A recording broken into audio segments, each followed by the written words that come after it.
Ya.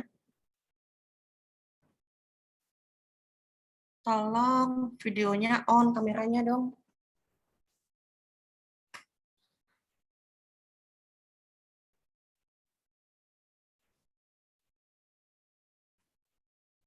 Ya, ada ya. Hari ini kita bahasnya metabolisme mineral. Ini mata kuliah biokimia ya. Semester 2. Oke.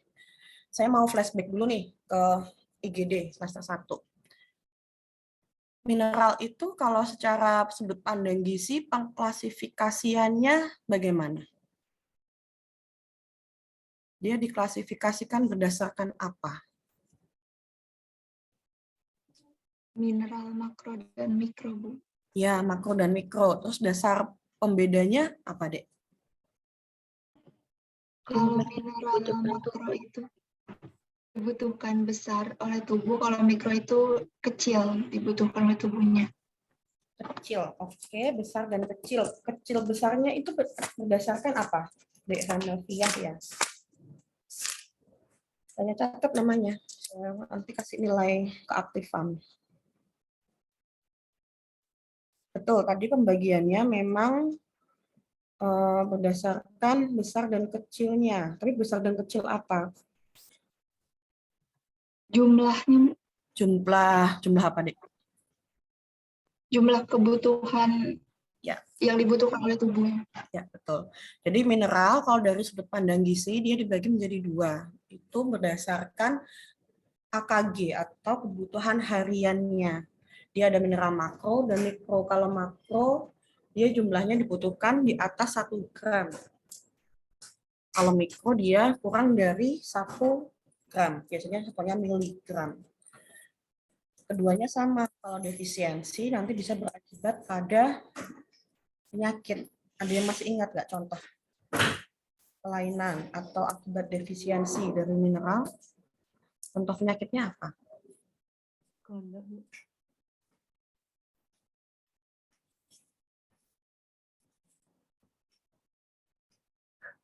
Contoh penyakitnya?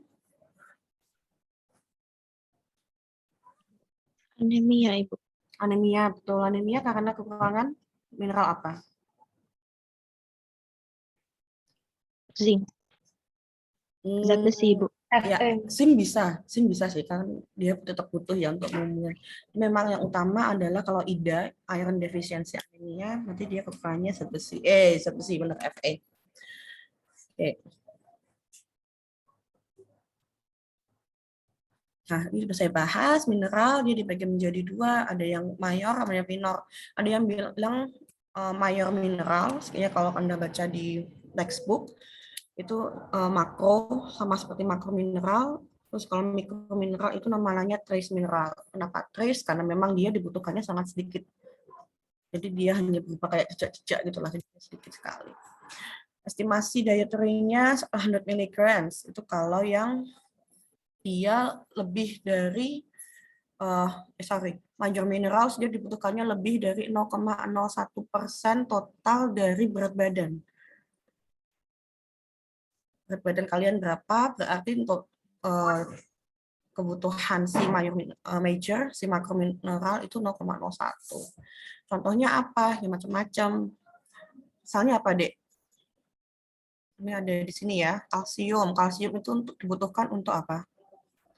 Kesehatan apa? Tulang. Betul, magnesium, potasium. Potasium itu nama lain dari apa sih? Kalium. Kalium, ya. Sodium itu nama lain dari Natrium. natrium, Natrium. NaCl. Kalau minor minerals atau trace minerals itu ada di human body less than 0,01%. Tapi efek defisiensinya pun bisa sangat terlihat baik secara fisik maupun klinis dan juga bisa berakibat fatal. Itu tadi ya, dia Fe itu termasuknya ke micromineral atau trace mineral.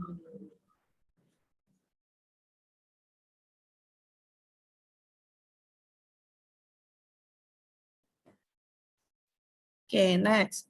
Sekarang kalau kita bicara tentang metabolisme, apa sih yang di bayangan Anda? Metabolisme itu proses apa?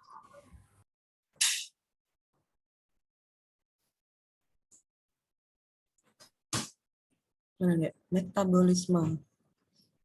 Ada metabolisme protein, metabolisme karbohidrat. Metabolisme itu apa sih?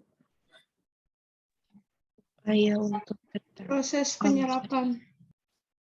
Proses penyerapan, bisa. Ada lagi? Pencernaan, Bu. Pencernaan, ya, dia insur di dalamnya. Kalau tujuan, ya, kalau metabolisme itu dia proses persiapan atau proses kimia ya yang terjadi di dalam tubuh untuk mempersiapkan baik makro ataupun mikronutrien, melepaskan dari matriksnya karena kan dia terikat dalam makanan ya untuk kemudian bisa diserap, diabsorpsi, didigesti, dan juga nanti dia bioavailable, dia bisa digunakan oleh tubuh sebagaimana fungsinya. Nah, proses metabolisme dia mulainya dari awal adalah dengan adanya digesti. Tujuan utama, coba ini Anda baca dulu yang paragraf ini. Tujuan utama itu apa dari digesti?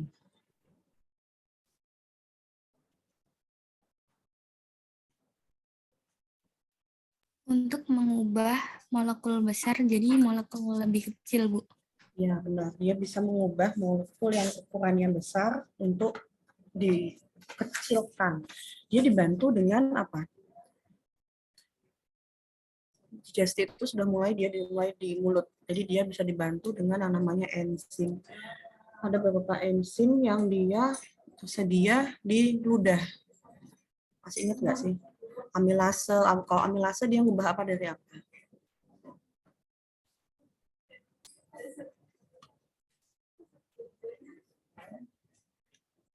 Amilum menjadi amilosa. Ya, amilum menjadi amilosa berarti dia untuk karbohidrat, lipase dia untuk lemak, tripsin untuk protein. Salah pencet. Oke. Amilase ya, karena apapun nutrien, apapun zat gizi yang ada di dalam tubuh itu kan berasal dari makanan. Dia tidak ada dalam bentuk yang bebas. Dia pasti terikat dengan polisakarida, entah itu monosakarida, disakarida, ataupun dengan protein atau lemak. Jadi dia harus dibebaskan dulu. Nah, kalau tujuan dari digesti tadi, dia mempersiapkan zat gizi untuk diserap. Dia memecah dari yang besar menjadi yang kecil.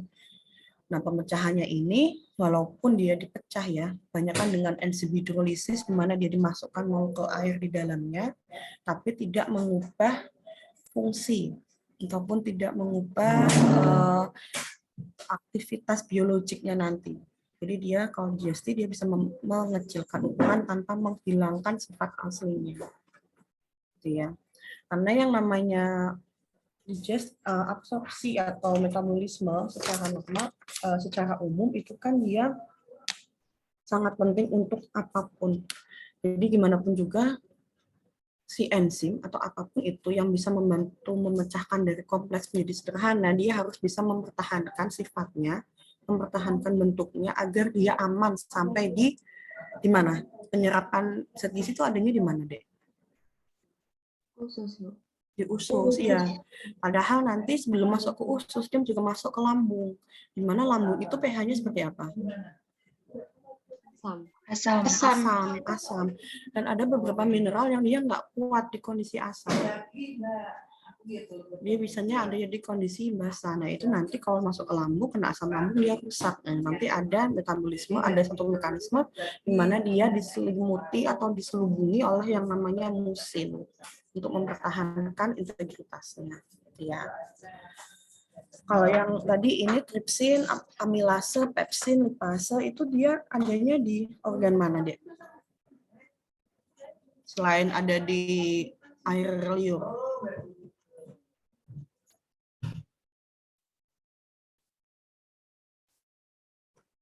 Oke, temukan di mana? Usus. Usus atau di lambung. Biasanya banyaknya di lambung sama di pankreas. Dia disekresi di situ. Kalau yang kedua, amsin glukosidase, peptidase, dia di sekresinya ada di mana? Usus halus. Iya, dia ada bisa di usus halus di gastrointestinal tract, terutama dua enzim ini dia disekresikan oleh sel yang menyerap. Sel menyerap di sel apa ya? Berarti sel apa? Enterosit. Masih ingat kan? Enterocytes itu sel usus. Jadi dia bisa mensekresikan glukosidase dan peptidase. Kalau glukosidase itu berperan dalam apa? Metabolisme apa? Ada alfa glukosidase itu kan dia berperan dalam, itu masuk salah satu enzim glukosidase. Ada alfa, ada beta. Masih ingat materinya Pak Nur kalau nggak salah.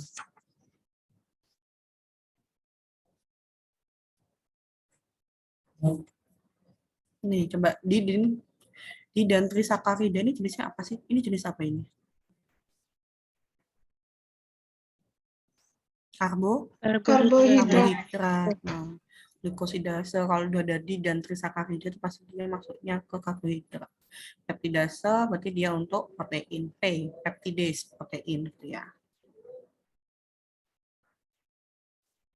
Kemudian semua makromineral itu dia disimpannya ada di kalau disimpan, diserapnya dia ada di intestinal, di usus. Tapi untuk masuk ke usus, gimana caranya, Dek?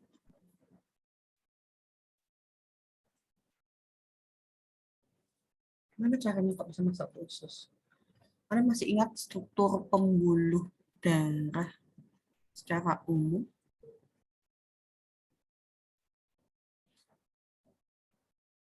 Masih ingat nggak?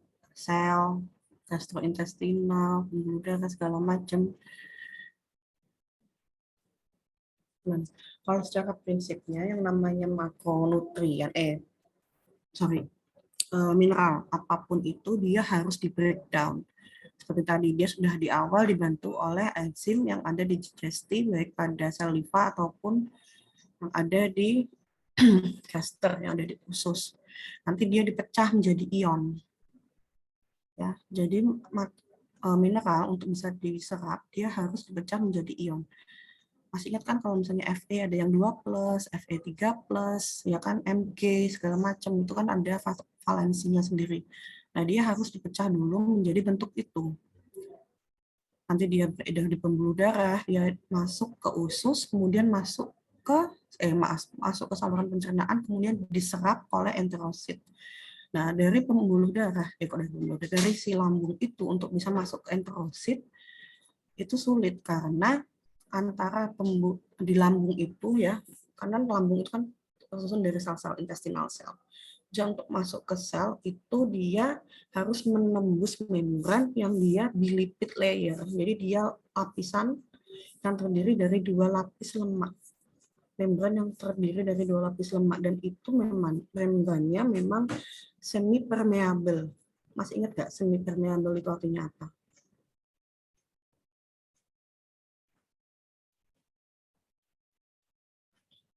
Dia bilayer lipid yang sifatnya semi permeable. Nah, ini Kayak bisa dilewati oleh zat-zat tertentu aja gitu, Bu. ya, dia bisa dilewati. Bisa sih bisa, tapi ada TNC-nya berlaku, term and condition-nya berlaku. Ya, jadi tahap pertama dia harus bisa masuk dari lumen usus ke dalam sel yang nanti menyerap di absorbing cell. Dalam hal ini enterosit. Dia harus bisa menembus si lapisan itu. Ya. Kemudian untuk begitu dia menembus lapisan terluar sel itu kan tidak hanya terdiri dari satu lapis, dia ada yang namanya apikal sama basolateral, kemudian nanti dia masuk ke serosal site. Dia harus bisa menembus si ini apikal dulu, apikal kemudian dia masuk ke basolateral, kemudian ke serosal, baru nanti dia bisa mencapai di sitosol, di mana dia nanti bisa dimanfaatkan oleh si selnya itu. Jadi selain dia masuk dulu ke membran layer, masuk ke si apikal, habis itu dia masih masuk lagi ke basolateral, kemudian dari basolateral dia masuk ke serosal, kemudian ke sitosol. Nah, untuk bisa masuk ke dalamnya itulah nanti yang dia dibedakan antara makronutrien dan mikronutrien. Prinsip utamanya, absorpsinya dia selektif. Absorpsi.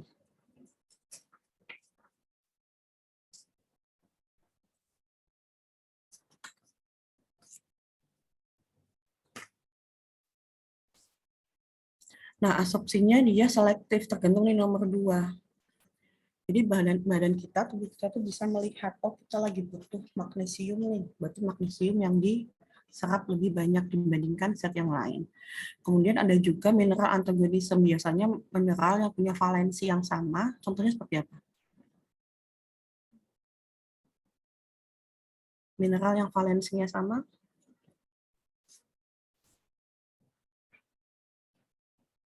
Seingat nggak bentuk ion atau bisa kation atau anion dari mineral? Mineral yang dia bervalensi sama, dia cenderung berkompetisi. Itulah yang disebut dengan antagonisme. Antagonisme dari penyerapan mineral. Bisa ada yang memberikan contoh dari yang valensinya sama, muatannya sama. Natrium dan kalium. Kalau Na itu valensinya apa? Na plus. Kalau kalium K plus, ya Plus kayak juga. Fe2 plus, Mg2 plus, Cu2 plus. Nah, yang bervalensi sama itu cenderung mereka berkompetisi, mereka rebutan untuk bisa masuk, gitu ya. Kemudian ada juga dia yang mempunyai chemically look alike. Struktur kimianya dia sama, seperti misalnya apa deh? Pernah lihat nggak sih kalian struktur 3 dimensinya dari mineral?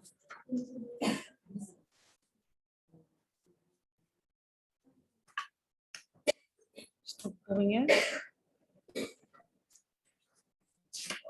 ada yang oktahedral, ada yang tetra.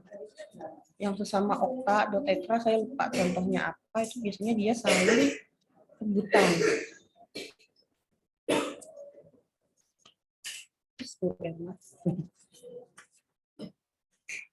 Ya. Kemudian ada juga mineral itu dia untuk absorpsinya dia akan lebih efisien apabila ada bantuan. Itu nanti masuknya ke difusi terfasilitasi. Dia difusi, jadi dia bisa masuk berdasarkan memban tekanan gradien konsentrasi, tapi dia difasilitasi. Masih ingat nggak vitamin yang bisa membantu absorpsi dari mineral? Dibahas ini waktu IGD. Jadi Vitamin ada, C. ya, vitamin C terhadap mineral apa? Kalsium. Kalsium. Vitamin C kalsium. Nah, vitamin C zat besi. Kalau kalsium vitaminnya D, Bu. D, ya, Ibu. vitamin D. Nanti dia bisa membantu untuk masuk ke dalam enterosit-nya itu. Ya. Mekanisme absorpsi. Mekanisme absorpsi itu yang pertama ada cytosolic trapping protein. Jadi kalau dalam cytosolic trapping protein, sel enterosit dia mempunyai reseptor atau vesicle. Vesicle itu Anda bayangin ini kayak kantong. Nanti kantong ini dia bisa menangkap si mineral. Jadi dia diletakkan ada di luar, ada di permukaannya, kemudian dia ditangkap untuk kemudian dibantu dimasukkan ke dalam sel, ke dalam sitosom. Ya. Ini penting sebenarnya, terutama pada iron. Pada iron, jadi dia bisa mengikat. Saya kok batuk.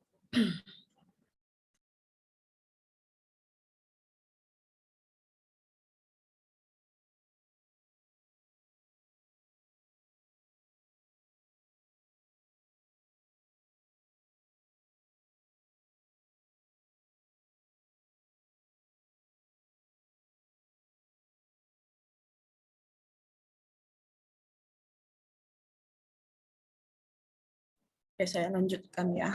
Jadi si cytosolic ini sebenarnya dia bermanfaat dalam mempertahankan kondisi sel. Kan Anda pernah dengar nggak sih ada yang namanya logam berat?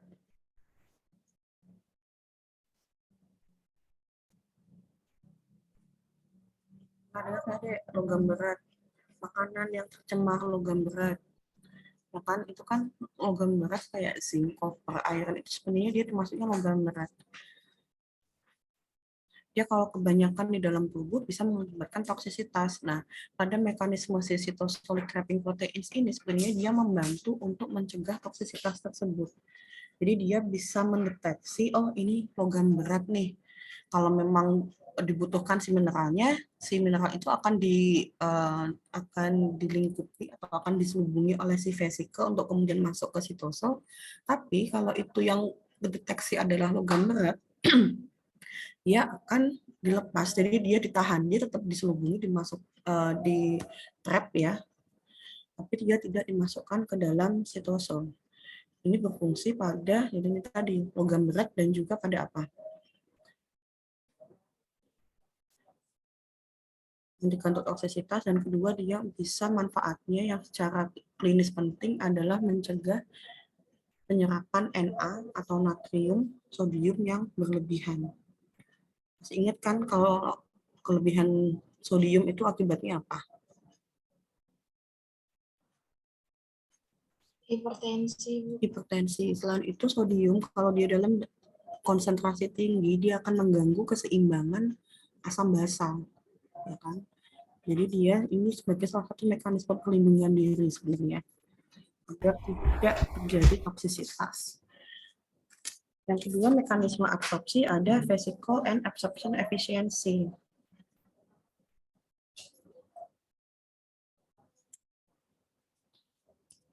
Jadi dia bisa ini vesicle, tadi kan saya bilang vesicle itu dia bisa menyelubungi dan menjebak si mineral. Nah, si vesicle ini dia juga bisa berpindah dari satu sel ke sel yang lainnya. Sesama enterosit dia bisa berpindah ke tetangganya. Jadi begitu tubuh mendeteksi, oh sel sebelahnya kurang nih. Nah, si vesicle ini dia bisa pindah ke sel tetangga atau sel yang terdekat dari dia dan kemudian akan digunakan oleh sel tersebut. Jadi prinsipnya nanti semua sel akan mendapatkan jumlah yang sama, pembagiannya sama rata. Gitu. Kalau yang ketiga, ini solid link carrier, SLC ya. Dia ini sebenarnya sama prinsipnya, dia bisa memindahkan satu ke satu yang lain, emas dengan vesicle. Hanya perbedaannya adalah dia memakai ATP. ATP itu apa, Dek?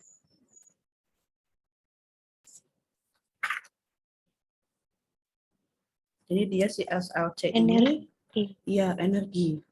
Energi dia punya transporternya sendiri, dia punya kendaraannya sendiri ini. Misalnya zinc. Zinc dia SLC 39A4. Jadi di tiap sel enterosit dia bisa mengekspresikan. Dia bisa mengekspresikan karier ini. Karier ini dia sebenarnya protein ya, Dek ya. Dia protein. Tapi untuk si SLC-nya ini pindah dari satu sel ke sel yang lain, dia membutuhkan ATP.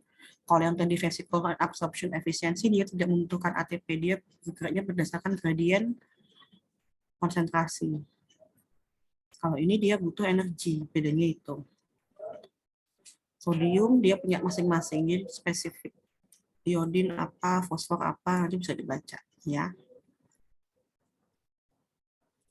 Nah, terus dari makromineral. Ini dibedakan berdasarkan valensinya. Kalau sodium sama kalsium bedanya apa valensinya?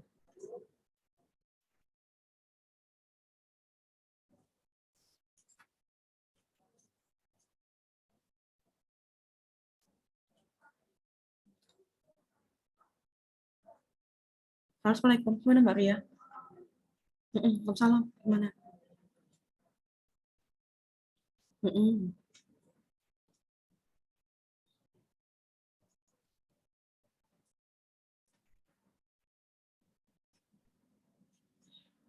Oh, iya, iya.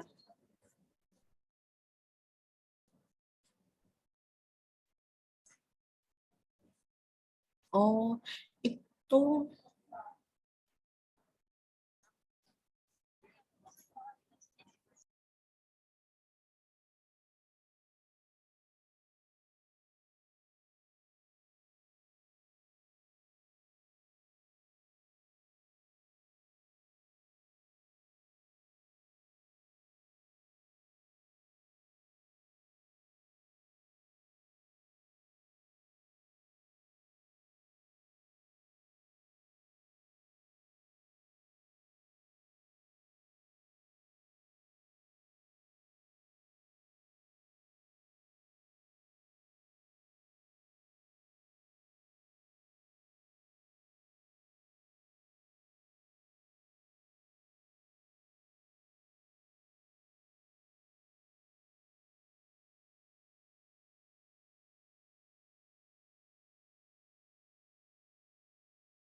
Bedanya apa, Dek? Kalau dari ini dari valensinya, tadi kan saya sudah bilang mineral yang dia memiliki valensi yang sama, dia cenderung berkompetisi karena nanti dia akan berebutan transporter, dia akan berebutan vehicle kendaraannya untuk dapat masuk dari lumen usus ke dalam sitosol sel, gitu kan? Nah, kalau dari sodium, klorida, dan potasium ini saya bagi menjadi dua ya, ada dua hal. Saya bagi berdasarkan valensi. Ini saya bedakan berdasarkan valensi. Nah, valensinya bedanya apa antara sodium, klorat, potasium dengan kalsium, magnesium, dan fosfor? Yang sodium, klorid, sama potasium itu valensinya plus. Kalau kalsium, magnesium, sama fosfor 12. Nah, kalau plus kan ininya ya, apa namanya sih, muatan. Jadi dia bedanya berdasarkan valensi. Kalau Na itu plus 1, ya kan, 1 itu kan plus, kalau Mg dia 2. Nah, transporter antara 1 dan 2 dia tadi saya ada slide sebelumnya, dia spesifik, dia selektif. Dia selektif terhadap valensi. Nah, kalau si sodium, klorida, dan potasium, dia ini sebenarnya mineral-mineral yang sifatnya adalah tidak terpengaruhi oleh pH. Jadi dia baik kondisi asam maupun basa, efisiensi dari absorpsi itu tidak terganggu. Dan dia juga, mereka ketiga ini, mereka cenderung stabil. Mereka komponen yang stabil, yang tidak perlu berikatan, tidak perlu bantuan, seperti halnya mikromineral ya, yang dia, karena dia makro kan dia bentuknya gede deh, jadi dia secara fisik dia lebih stabil dibandingkan mikro. Jadi dia tidak butuh teman untuk bisa masuk ke dalam si sitosoma itu tadi, untuk bisa memasuki sistem. Tapi yang perlu perhatikan antara yang ini tadi, karena sodium, klorida, dan potasium, karena dia makromineral, dia stabil, dia bisa masuk ke dalam sel dengan memanfaatkan gradien konsentrasi. Masih ingat difusi? Prinsip difusi? Difusi itu kan perpindahan partikel dari konsentrasi yang apa ke apa. Gradien konsentrasi tinggi ke konsentrasi rendah. Iya, dia konsentrasi tinggi ke konsentrasi rendah. Begitu kondisi sel itu kekurangan, dia ngasih sinyal, aku kurang nih Na, klorat, sama potasiumnya. Kok ternyata dari asupan yang ada di lumen itu banyak, dia akan pindah dia akan langsung pindah ketarik ke yang konsentrasi lebih rendah. Nah, sayangnya yang namanya sodium dan potasium itu dia berlawanan. Berlawanannya gimana?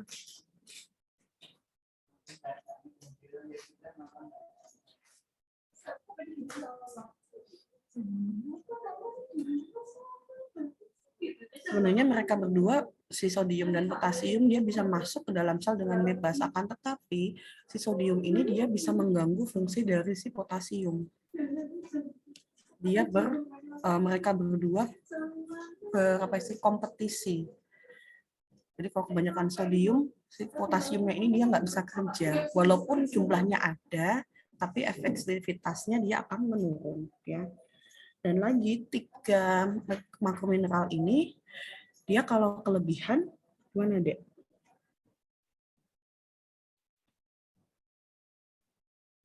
Ciri khas dari 3 mineral ini, dia kalau dalam kondisi yang berlebihan, dia diekskresikan. Tapi ekskresikannya lewat apa?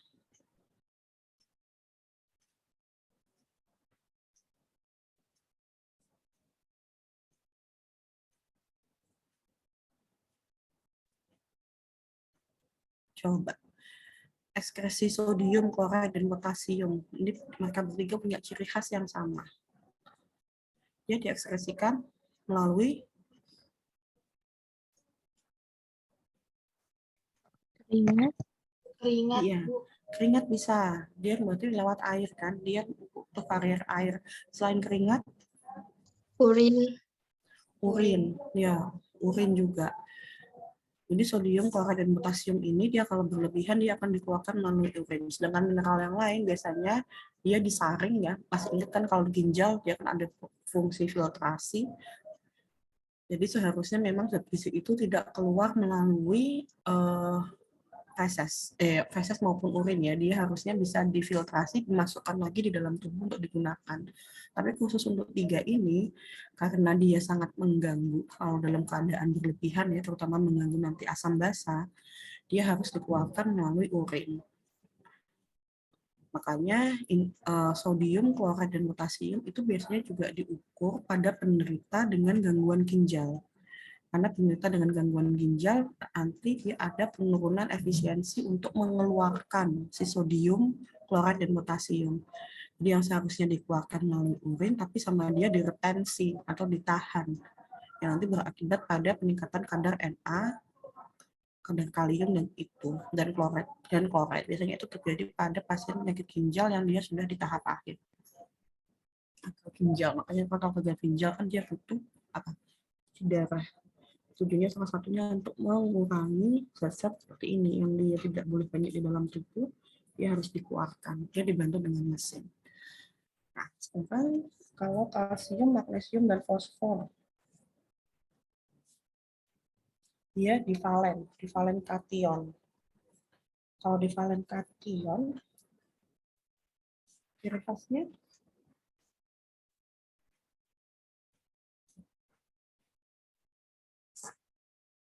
khasnya dari divalen kation ini biasanya dia mempunyai kecenderungan untuk berinteraksi dengan faktor-faktor yang ada di dalam diet. Faktor yang di dalam diet yang nanti bisa membantu absorpsi si divalen kation. Contohnya kalsium. Tadi saya bilang kalsium dia butuh vitamin D untuk meningkatkan absorpsinya. Iya. Ini ada grafik di bawah penyerapan kalsium dengan dan tanpa vitamin D. Ada yang bisa menjelaskan? Grafik yang kedua, yang B. Bedanya apa itu? Penyerapan kalsium dengan dan tanpa vitamin D. Silakan dicermati dulu. Yang bisa raise hand.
Bedanya apa, Dek?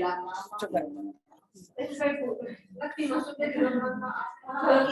Kalau pakai ditambah vitamin D juga, penyerapannya lebih tinggi. Ya, dengan konsentrasi dari kalsium yang dari diet itu dengan adanya vitamin D, jumlah yang diabsorpsi dia jauh lebih tinggi. Sedangkan kalau tanpa vitamin D, dia untuk mencapai penyerapan yang optimal dia membutuhkan konsentrasi dari diet yang lebih besar pula, gitu kan? Bedanya itu. Iya.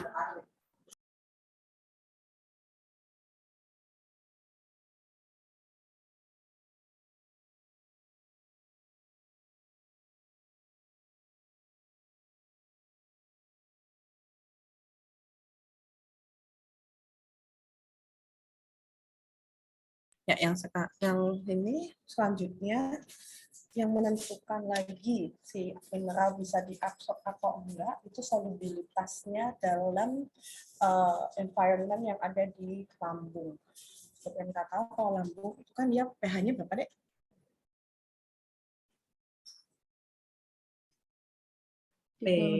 pH-nya ya kurang, nah lambung kurang dari 7 atau asam.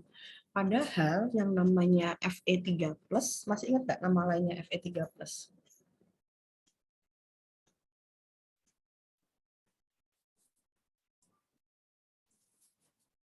Ferry.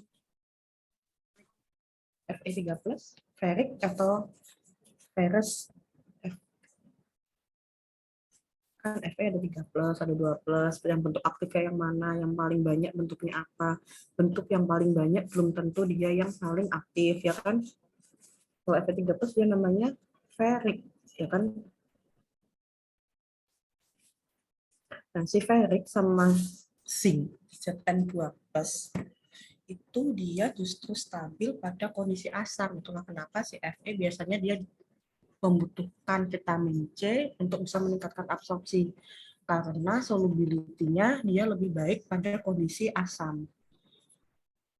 Nah, masalahnya yang namanya penyerapan mineral itu kan jadinya bukan di lambung. Terjadinya ada di mana?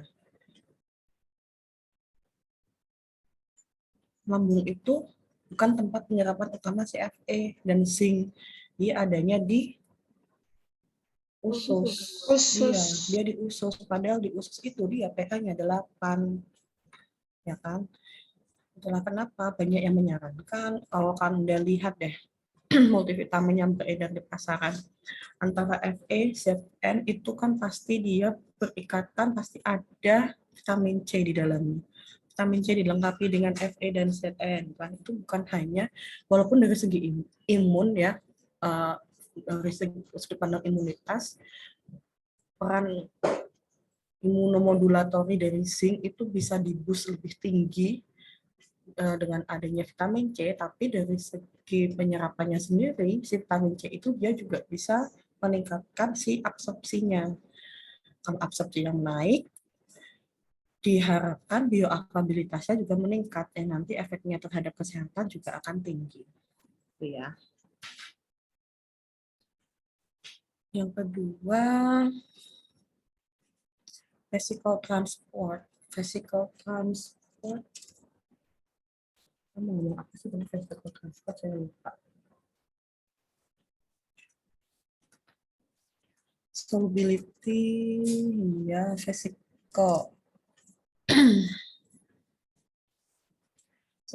Dan musin lah, vesicle musin, si musin ini, important of musins. Ferrous Fe2+ itu lebih soluble, lebih apa? Dapat larut di dalam air daripada si ferric. Tapi lebih ini yang mana, Dek? Lebih bioaktif yang lebih tinggi yang mana? Fe2+ atau Fe3+? Fe2+. Dia lebih bagus kan, lebih gampang dicerna. Yang tadi ini valensi, saya sudah bilang ya, mineral, baik mikro maupun trace mineral, kalau dia punya valensi yang sama, dia cenderung antagonis. Dia cenderung berkompetisi. Antagonismenya ini, Anda bisa lihat. Ini sebenarnya dia diagram antagonisme dari mineral. Coba Anda cari Fe. Fe panahnya gimana? Anda tarik panahnya. Kira-kira mineral apa saja yang bisa mengganggu si absorpsi Fe? Ini panahnya ada yang menuju ke Fe. Oh, ini menuju semua, menuju ke Fe. Tembaga, mangan, sama zinc. Iya, tembaga, mangan, sama zinc. Dia kalau tiga zat ini, tiga mineral ini dia berlebih, dia bisa menghambat si absorpsi Fe. Contoh lain lagi, fosfor. Kalau fosfor ini dua arah malah.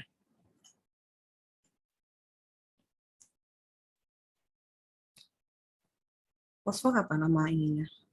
Simbolnya? T. P. Ya, coba Anda lihat P.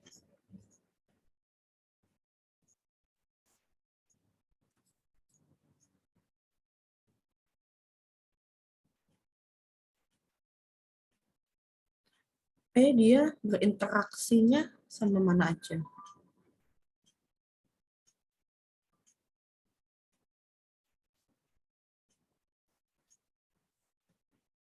Zn. Mana? Coba siapa? Dek Listia, silakan. Zn ya. Jadi dia dua arah. Si Magnesium. fosfor bisa mengganggu absorpsi zinc, dan zinc pun dia juga bisa berkompetisi dengan fosfor, ya kan? Selain zinc, Al. Al. Ya, Al itu apa? Aluminium. Aluminium. Ya, dia juga dua arah kan? Coba fosfor dengan Al. Nah, inilah kenapa banyak yang bilang kalau sebenarnya suplementasi multivitamin dan multi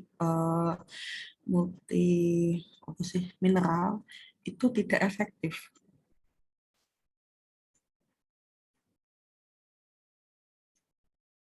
karena di dalamnya sendiri mereka sudah saling berkompetisi. Banyak pakar yang menyarankan kalau memang mau ngambil multivitamin atau multimineral atau suplemen bentuk apapun lah, itu dibatasi jumlahnya. Jadi dia hanya mengandung 3-4 saja. 3-4 vitamin atau mineral untuk mencegah ini tadi antagonisme. Ya kan? Sama makro dia dimasukkan dalam jumlah yang sama, tubuh pasti akan rebutan. Bisa-bisa dua-duanya nggak masuk. Yang ada nanti malah dia semua kebuang. Jadi kan sayang.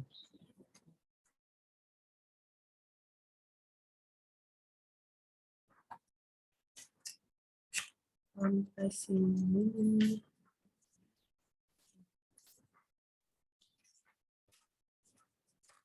Nanti gimana mekanismenya, terus nama protein transportnya apa, itu akan dibahas lebih lanjut pada mata kuliah metabolisme zat gizi mikro. Itu nanti kamu di semester 4.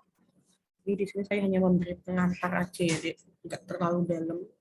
Karena memang nanti per mineral itu akan dibahas gimana metabolismenya, gimana dia masuk, dia transportnya apa, protein pembawanya apa, pakai albumin kah, pakai transferin kah, nanti dibahasnya di metabolisme zat gizi mikro.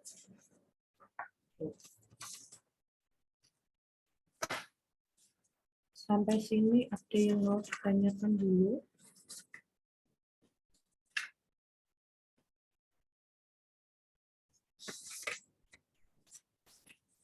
Ya. Bentar, saya mau ngasih lihat yang plasma transfer protein.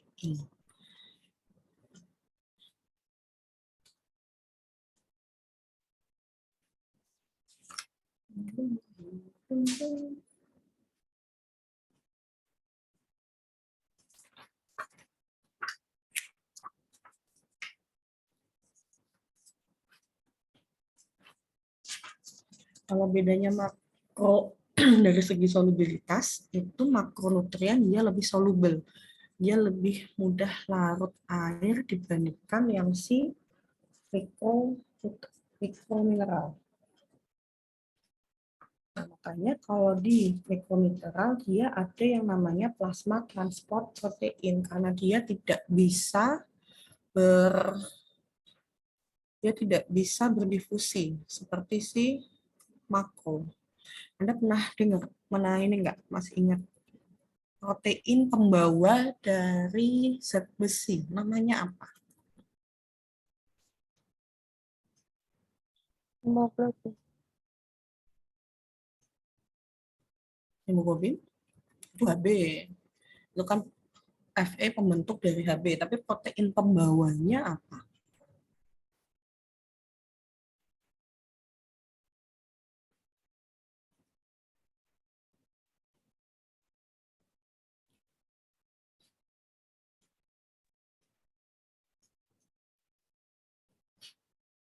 Ingat nggak? Protein pembawa si Fe.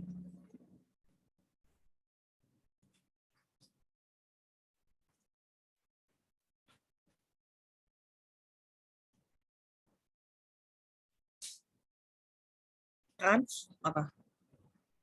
Transmarang, bukan? Transferin.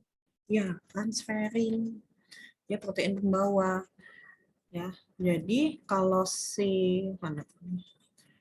Tadi kalau makromineral dia memang karena dia dari ukuran lebih besar ya, dia lebih stabil, dia bisa masuk begitu saja menembus si lipid bilayer mulai dari apikal, mesolateral, sitosol.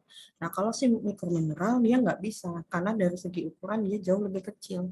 Dia butuh protein, dia butuh pergandengan dengan protein untuk bisa masuk ke dalam sel. Ya.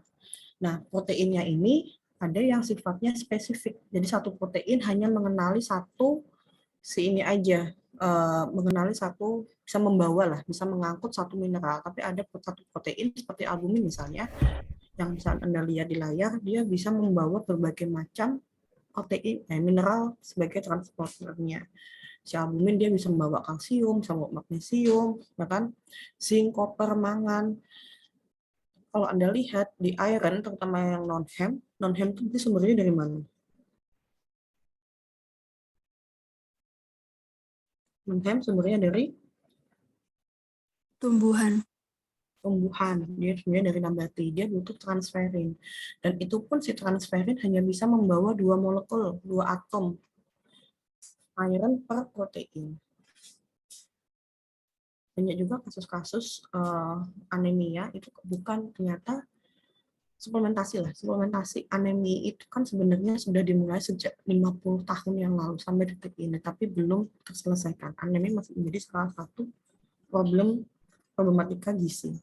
Ternyata setelah diteliti, kita itu hanya menyarankan apa biasanya kalau pada anemia? Kasihnya suplementasi apa? Tablet tambah darah. Ya, tablet tambah darah. Memang di tablet tambah darah itu dia sudah ada zinc-nya, dia ada vitamin B12 ya, yang bisa membantu penyerapan si Fe, ada juga vitamin C-nya.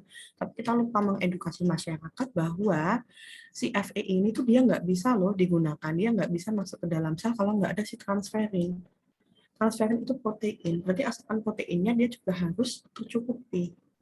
Dan nanti kalau Anda memberikan edukasi pada anemia, jangan hanya makan makanan yang kaya akan zat gizi, tapi jangan lupa proteinnya juga harus sesuai dengan AKG. Ya. Dan kalau misalnya Anda penelitian, karena mau memberi iron, ya beri juga si proteinnya. Nah, kalau nggak gitu percuma, nggak bisa diutilisasi. Dia akan terus terikat, tapi nggak bisa masuk ke dalam sel. Itu ya. Nah, syarat si mineral transport protein ini ada 3. Dia harus bisa larut dalam plasma. Plasma itu kan dia apa? Air kan ya. Air, jadi dia tidak boleh ada komposisi lemaknya. Jadi dia harus free dari lemak. Lemak kan dia nggak bisa tuh larut dalam air. Jadi dia hanya perikatan antara si protein dengan mineral targetnya. Kemudian dia bisa mengikat, dia bisa stabil mengikat si metal, si mineral ini dengan kalau dibayangin itu dia bisa si proteinnya ini dia bisa memegang erat-erat si mineralnya biar tidak lepas selama proses menembus si tadi itu si lipid bilayernya. Yang kedua, si selnya ini dia harus punya reseptor yang bisa mengenali protein albumin. Reseptornya ini fungsinya apa ya? Anda bayangkan kalau misalnya lagi bongkar muat muatan ya, truk atau apalah gitu, si reseptornya ini dia menyediakan tempat untuk unloading dari si protein. Jadi nanti si proteinnya dia bakal parkir lah ya, parkir di reseptor, kemudian dia akan membuka vesikelnya, si mineralnya itu keluar. Jadi si sel pun dia harus punya reseptornya. Saya yang punya reseptor ini mana? Ya nanti sel-sel target tergantung di mana dia bisa mengeluarkan fungsinya.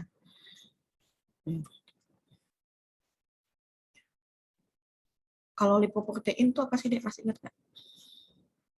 Gabungan lipidnya protein. Iya, dia kompleks antara lipid dan protein. Dia ada lipidnya, padahal dia harus soluble. Nggak apa-apa, karena dia di luarnya tetap ada kandungan si protein yang membuat dia bisa bergerak secara bebas di dalam pembuluh darah. Dia bawanya fosfor. Mangan, transferin. Transferin ini sama kayak iron. Makanya tadi kan dia apa? Yang saya bilang tadi, dia antagonisme. Dia rebutan. Si mangan dia bisa pakai albumin, bisa pakai transferin, tapi saya si iron ini hanya bisa pakai transferin. Dari sini aja dia udah mulai rebutan kan. Nah, apalagi si kalsium, magnesium, dan lain-lainnya ini. Makanya itu tadi, kalau cari multivitamin atau multimineral, jangan terlalu banyak komposisinya, maksimal 3-4. Itu saran ya, seperti itu. Nah, ini sama sih, ini hanya resume dari apa yang tadi saya bilang, makromineral ya. Dan tadi dia ukurannya lebih besar, dia lebih stabil, dia bisa berjalan di dalam darah, bisa move around dari satu tempat ke tempat yang lain, dan bisa masuk ke dalam sel tadi sebagai free ion. Jadi Ca2+, Mg2+, segala macam. Sedangkan mikronutrien, dia butuh protein transporter untuk delivery-nya. Nah, ini hanya resume, nanti Anda bisa baca sendiri. Nah, kalau mineral transport dan disease, ini nanti efeknya ke penyakit. Jadi penyakit akibat defisiensi ataupun toksisitas mineral itu bisa terjadi karena adanya kelainan pada saat digesti, pada saat dia masuk dalam mulut. Misalnya, ada penyakit tertentu atau obat yang dia menekan laju pembentukan atau laju sekresi dari air liur. Ya. Kalian pernah nggak sih kalau pas minum obat itu terus rasanya rongga mulut itu kering? Ya nggak? Atau Ya, Bu. pas kalian lagi sakit kan rasanya kering banget. Nah, itu sebenarnya dia sudah bisa mengganggu dari absorpsi dari digesti si mineral. Seharusnya mineral yang bisa di breakdown, dipecah sejak awal, dia akhirnya masuk ke dalam tubuh gelondongan. Nah, kalau masuk ke dalam tubuh gelondongan, padahal tadi si mineral ini dia prinsipnya adalah bisa diserap dalam bentuk ion, otomatis dia akan butuh waktu lebih lama untuk bisa diserap. Atau mungkin hanya separuhnya saja yang bisa masuk. Ada juga penyakit yang dia diganggu, diakibatkan karena tidak semata-mata karena defisiensi asupan. Mungkin asupannya udah cukup nih, tapi ternyata setelah masuk ke dalam tubuh absorpsinya tidak bisa optimal. Seperti tadi misalnya karena tidak ada protein pembawa, atau mungkin karena dia difusinya dia terfasilitasi dalam artian dia membutuhkan molekul lain, dalam hal ini bisa vitamin atau hormon untuk bisa masuk ke dalam si sel. Kan? Contoh lain apa? Coba saya kasih ini ya, saya kasih jurnal. Stop share, saya taruh di chat.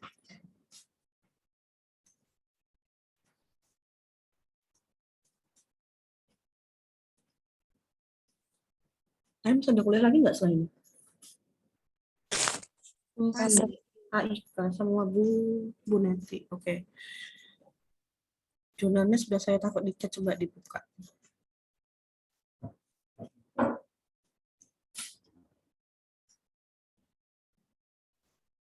Ini saya taruh di sini ya, soalnya ini banyak banget, nanti Anda bisa baca satu persatu.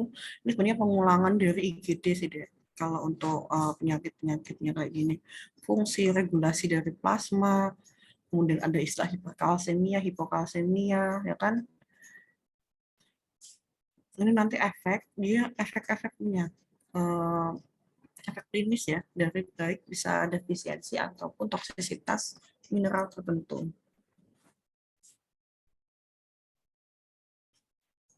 Seperti kalau pada kalsium, misalnya mana kalsium?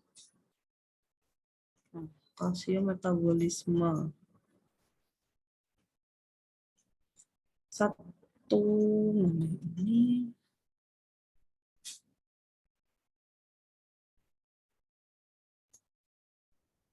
Kamu masih ingat ya, ini seperti yang dibaca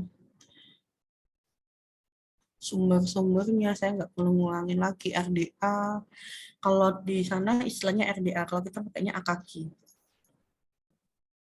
AKG orang Indonesia, jangan pakai RDA sana, karena memang dari postur tubuh, segala macam, komposisi antropometri, katakan orang Indonesia dengan orang Amerika pasti dia berbeda.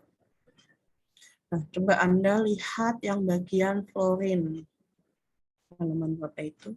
485.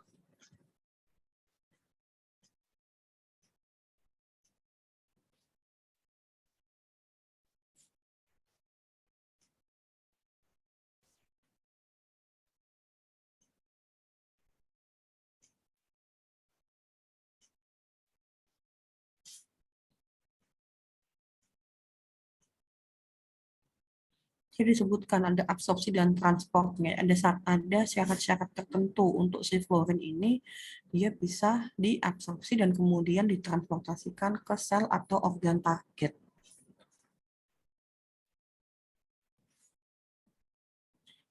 Dia absorpsinya melalui difusi pada pH yang rendah. pH yang tinggi, 2,5 aja menurut si fluorin udah tinggi nih pH-nya. Nanti dia pH-nya butuhnya kurang dari 2,5.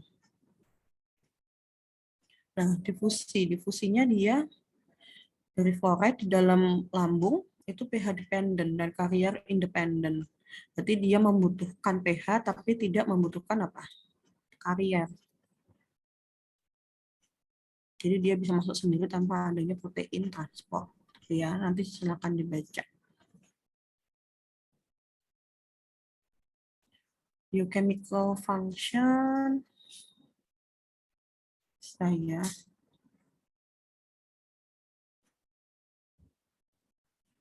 Oke. Udah 936.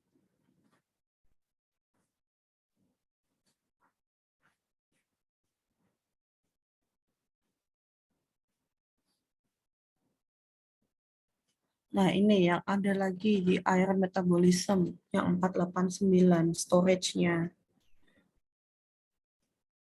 Kalau tadi si ferritin itu dia bentuk protein untuk transport. Tapi kalau ferritin dan hemosiderin ini sebenarnya juga protein, tapi protein yang dimana dia bisa menyimpan. Jadi untuk disimpan di dalam tubuh, si iron ini dia harus berikatan dengan protein juga. Namanya ada si ferritin sama si hemosiderin. Itulah kenapa kalau untuk memecahkan masalah anemi nggak bisa hanya diberi TTD. Dia butuh protein yang banyak loh. Walaupun sebenarnya si iron ini dia masuknya mikro mineral. Dia dibutuhkannya nggak banyak sehari-hari, tapi efeknya kalau defisiensi bisa sangat fatal. Absorpsinya nih coba Anda lihat. Dari 10-20 mg yang dimakan, total lah ya, total itu hanya 10%. 10% yang bisa diserap.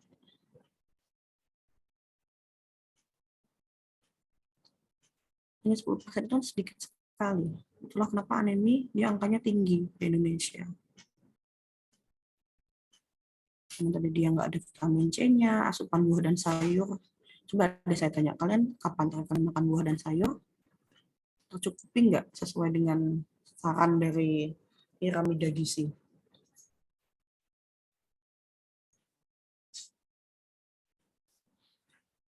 Udah makannya non ham, dia banyak-banyak sayurannya, tapi ternyata vitamin C yang nggak ada, protein yang nggak ada. Ini salah satu bukti kalau bukan hanya kuantitas, tapi juga kualitas makanan itu sangat penting untuk absorpsi. Ada juga iron overload. Ini excess. Tapi kalau iron overload itu kebanyakan kasusnya dia memang genetik. Si iron ini kan dia poolnya di hati deh. Ada satu penyakit, saya lupa namanya apa. Dia itu penyakitnya turunan dan dia efeknya mengakibatkan penumpukan penyimpanan lemak, peningkatan pool Fe di dalam hati. Nanti hatinya itu kalau dibedah, kalau dipegang itu ya, itu kerasa dia bergerinjil, kayak gerinjil gitu loh, kayak batu-batu gitu. Jadi dia mengakibatkan si hatinya itu keras. Itu memang kasusnya 1 in a million sih, tapi itu efeknya fatal karena hati itu sifatnya enggak sifat, fungsinya buat apa sih organ hati?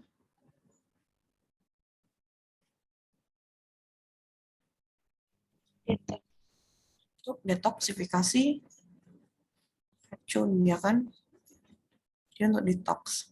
Begitu semua selnya sudah keisi sama iron, dia nggak bisa menjalankan fungsinya. Oke, untuk buku biokimia Anda baca dari mana, Dek?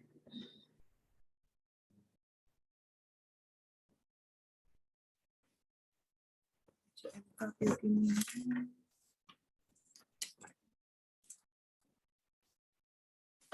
Juli ngasih buku nggak, Dek?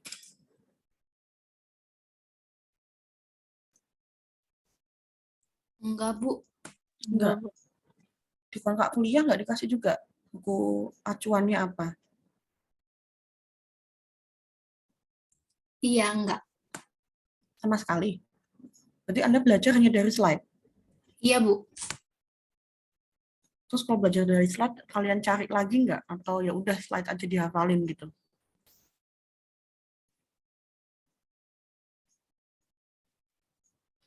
Saya tak kasih buku aja kalau gitu. Jadi kalian belum pernah baca yang namanya buku Harper? Belum, Ibu. Belum, Bu. Kok belum? Saya cuma S1 sampai beli Harper 2 kali loh, deh edisinya beda-beda. Nah, tak kasih aja nih gitu. Tapi dibaca ya. Nanti biokimia Harper ini dia bisa Anda pakai untuk mata kuliah selanjutnya. Bisa untuk patogenesis, metap makro, metap mikro. Ini penting. Saya punya PDF-nya, bentar-bentar saya carikan. Oh ya, kalian nggak minta ke guru Yuli.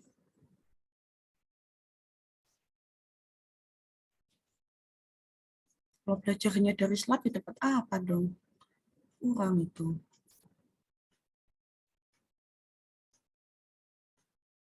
Biokimia.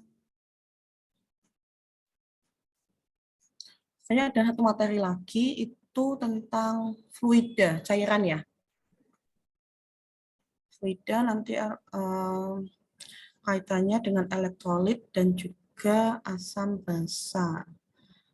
Ini saya kasih bukunya sekalian biar Anda bisa baca.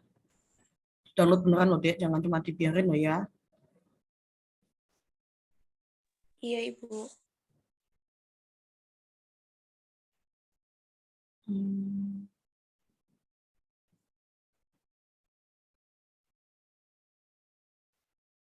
Biochemistry. Harper itu kayaknya sudah sampai 50 sekian. Saya punya PDF yang 31, tapi nggak apa-apa.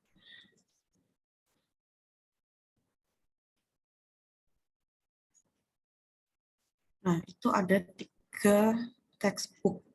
Yang satu itu untuk materi minggu depan, silakan Anda baca dulu.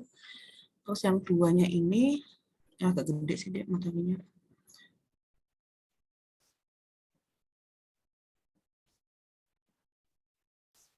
Terus selama ini teks yang sudah Anda baca apa aja?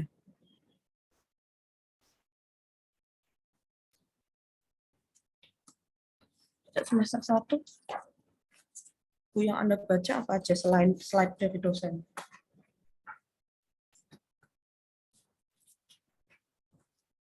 Ada nggak?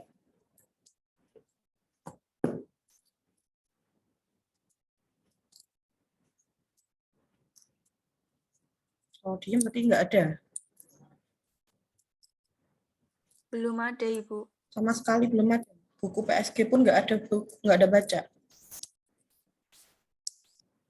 Ada, Ibu, dari kampus. Buku textbook atau hanya kayak ini instruksi buat apa sih laboratorium itu buat laboratorium buat praktikum textbook. Ya, Iya, Anda ini kan ada buku Anda kan S1 deh. S1 itu yang penting Anda penguasaan teori keilmuannya. Jadi saran saya baca yang banyak. Ternyata video saya dari tadi mati. Nah, karena Anda S1 itu kan yang penting itu kan keilmuannya. Kalau D3 itu kan lebih ke hand-on-nya, lebih ke skill. Anda harus kuat di teori. Kalau mau kuat di teori, ya harus baca. Karena nanti mata kuliah ini pakai terus biokimia. Nanti kan Anda ada kalau di semester genap itu ada patogenesis, metabolisme sertisi mikro, interaksi obat dan makanan, nutrigenomik, itu kan basicnya biokimia. Jadi kalau biokimianya Anda lemah, nanti untuk kelima mata kuliah itu ya bakal sulit untuk catch up. Dan itu terjadi di kakak kelas kalian. Saya ngomong gen, ngomong lipoprotein aja deh, bedanya HDL, LDL segala macam mereka nggak mungkin. Anda sudah dapatkan ya HDL, LDL di biokimia, Sudah, Ibu. komposisinya, strukturnya seperti apa, densitasnya bagaimana. Nah itu kakak kelas kalian lupa karena terbuai sama kuliah online ya. Jadi jangan sampai Anda mengulang kesalahan yang sama. Apalagi nanti kalau Anda ambil skripsinya tentang hiperlipid, dislipid, itu kan pasti akan ditanya tentang metabolisme kolesterol. Ya.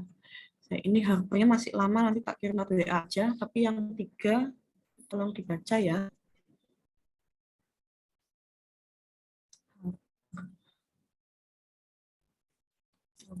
Dek si pennya siapa tadi? Saya, Bu. Saya tuh namanya siapa? Beda. Bukan yang Akilah Putri, beda. Oh, sama juga, Bu, si pen. Ada dua. Sebenarnya ada 2. Saya nggak punya nomor, saya punya nomornya D ini. D Akilah. Saya kirimnya ke D Akilah ya. D Akilah mana? Izin.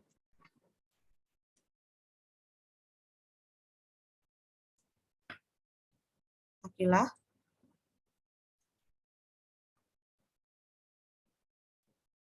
Akilah.